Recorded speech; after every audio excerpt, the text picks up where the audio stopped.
Do you remember just a couple days ago at the Shanghai Motor Show, we got the reveal of the new Lexus ES, but Toyota also got a flagship sedan that you're seeing on screen right now. This is the BZ7. I kind of see it as an equivalent of the Avalon, or you could say the Camry, but fully battery electric, the latest technology. I have a full BEV lineup in China, and the only one we see in America is the BZ4X, unfortunately, because the rest of them, let me tell you, from a design point of view anyways, regardless of the technology, but from the design point of view, every other vehicle in that lineup is more enticing to me. While we can salivate over this BZ7, it's not going to do us much good. I have heard rumors and I have seen documentation that Toyota is preparing a fully electric Camry for the United States market, but guys, who knows what's going to happen with the current administration. We'll just leave it there. However, Honda's saying, hey, Toyota, we see you,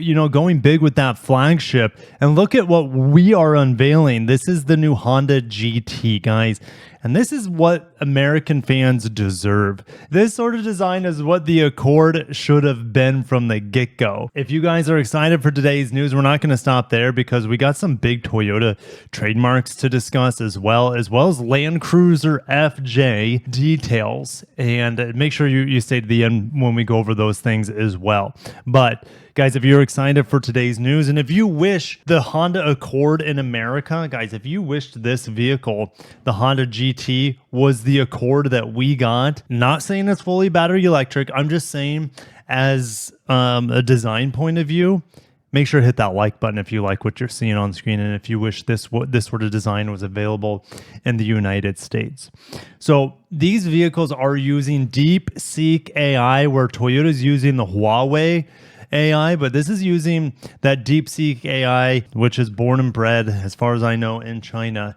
And it is some of the best technology in the world, artificial intelligence technology. Well, it's baked into these vehicles. All right, so we have two different styles. These are the Yeah series of EVs from Honda.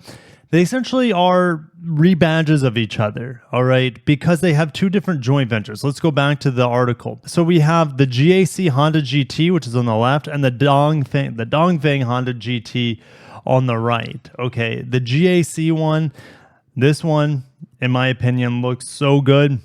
This one doesn't look bad. It just looks almost a little Transformer-like, or a little too frumpy for me up front. But let's go through the rest of the images. All right. Wow. This looks like a cockpit. Honda going full fighter jet on the interior. We kind of have the oblong steering wheel. It's not squircly. It's more like oval. It's more of like an oval steering wheel. We have digital side mirrors. You have a passenger screen over here.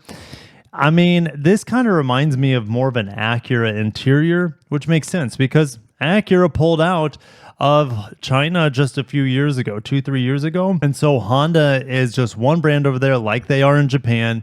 And so they have to have flagship models, especially. Even though Lexus is big in China, Toyota still has a flagship sedan, which is still pretty cool. Anyways, USBs down below, big touchscreen here. Another touchscreen adjacent to the drive. Guys, these buttons are familiar, right? The push button drive for Honda. At least we have the traditional Honda buttons on the steering wheel, which I'm happy about. And we don't have a Honda badge here. We have the Honda logo, a more futuristic Honda logo with the font. Remember the Lexus ES steering wheel? It said Lexus across the steering wheel instead of the badge. I don't know why these brands are doing it. I guess it's popular in China, and maybe it's just cheaper to make it like this instead of sticking on a badge. That's my feeling, that it's cheaper. We got the vent right here. So the vent placement's seemingly pretty good. Sometimes when you have too much touchscreen, the vents are an afterthought, but Honda has bordered the touchscreen on either side with the vents. But what do you guys think about this interior? It's a little too much touchscreen for me, and you're going to be able to do more functions over here. I just don't know why you need all of this.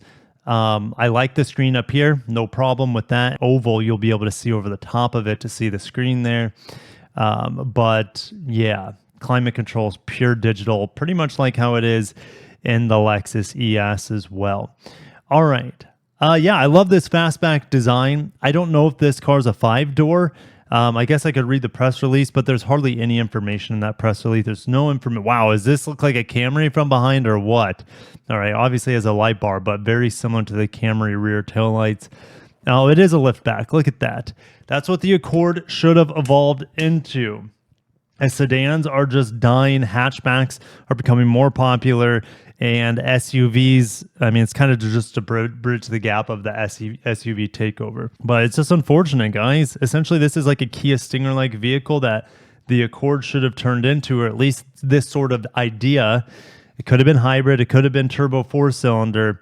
But, you know, the Accord, here's the Accord in the United States. And let me just pull it up for you guys if you somehow forgot what the Honda Accord looks like.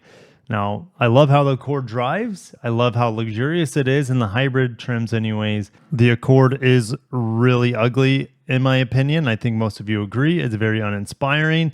And then you have this 5-door here that looks like it's 20 years newer.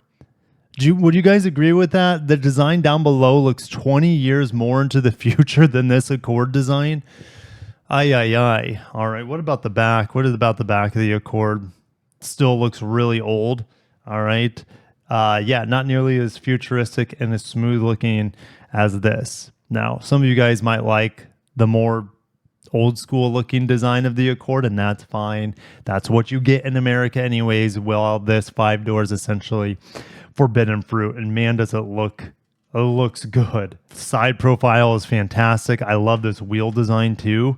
Yeah, so yeah, I'm not a big fan of the Dongfeng version, but the GAC version, which I'm assuming is here on the left, it looks amazing. You might be saying, Kirk, we do have a new Honda sedan coming. And yes, you have the new 0 Series Saloon on its way. I have sat in this vehicle. I debuted the most recent prototype at the CES 2025 show.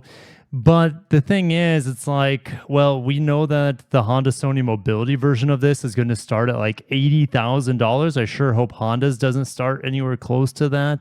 So we do have some cutting edge Honda designs coming, but this sort of design is really, really out there. I love it, but I feel like these designs from China are a little bit more like a bridge in between a current generation car and then what we see here, which looks, I don't know, it looks 40 years into the future. Probably also on the top end of the price point, whereas those Dongfeng and GAC joint venture cars in China, these guys, they're probably going to be around $40,000 equivalent, maybe less. When they go on sale in China. And we don't have any specs again on motor output, range, or anything like that. But I'm not really into that. I just love the designs of these cars, and it's too bad we don't see an instance of this sort of design seeping its way into North America. I guess we also have some more information here with batteries, who they're working with. They're working with CATL. And they're also, Honda is co-developing LFP batteries with CATL for their upcoming third set of YAS series models. Their initial YAS series models are very expensive, at least, well, relatively over there. They're more flagship-like vehicles, but this next set with LFP batteries will definitely be more affordable. So, guys, we're getting to the back end of this video. Toyota has once again trademarked more Century logos and font. It started with the Phoenix, and I'm like, man, if they're taking the step to trademark the Phoenix, maybe the Century could come stateside. And then just a few days later, they trademark the old school like cursive Century logo, and then we have the modern Century logo with the Phoenix. I mean, guys, how much would you want the Century to come into America to be a true flagship for Toyota and Lexus? It'd be only sold at Lexus dealerships for sure. And they don't even need to badge it as a Lexus, but I think that would help. But they're trademarking the Phoenix logos, and I personally would want a Phoenix logo over any Lexus logo. It's far more prestigious and valuable because these things are handcrafted out of metal, these Phoenix badges. We would love to have the new Century SUV in America, even if it's a Lexus, if that's the necessary thing that needs to happen. Sold out Lexus dealers is saying Looks super, super regal. Very luxurious. It does have sliding doors if you want to equip it like that. I mean, Toyota, when they revealed this, they said you can even make a convertible out of it. So, yeah, it's just the momentum keeps building for that Century SUV to make it into America. Lastly, Land Cruiser FJ. Well, guys, yes, it keeps getting pushed back. They're saying it's coming in 2026 now. It's not going to come to America unless a miracle happens. This baby Land Cruiser. It can really only come here more than likely if it's made in Japan. But with tariffs, everything's super unclear. Like if they're making it in Thailand based off of this vehicle, the Hilux Champ, Thailand has insanely high tariffs. And so with reciprocal tariffs, like the chances of this vehicle coming to America, if it's built outside of America, are slim to none at this point. And they would only have a 2.7 liter 4-cylinder or a 2.8 4-cylinder diesel. But the most recent thing they're saying to adopt it to more markets, they're saying there's going to be a 2-liter gasoline engine or a 2-liter hybrid. If the hybrid happens, I would say that increases our chances of getting it, but it really will come down to tariffs. Absolutely. So my hopes are not high for this vehicle. Do I want it? Absolutely. At the same time, with the new Slate pickup truck coming that is transformable, right? It's transformable into an SUV. This is essentially, guys, the Land Cruiser FJ. I know it's not made by Toyota, and I know it's fully electric. I know a lot of you guys don't care, but guys, we are getting this vehicle. It is going to be more affordable, even if the Land Cruiser FJ made it to America. This is essentially the same thing, except fully battery electric. Now, this is rear-wheel drive only. I know the Land Cruiser, it's going to be body on frame, and it's going to be far more versatile, I guess, but I'm not taking road trips in these vehicles anyways. It's just going to be my city and property runabout and hauler.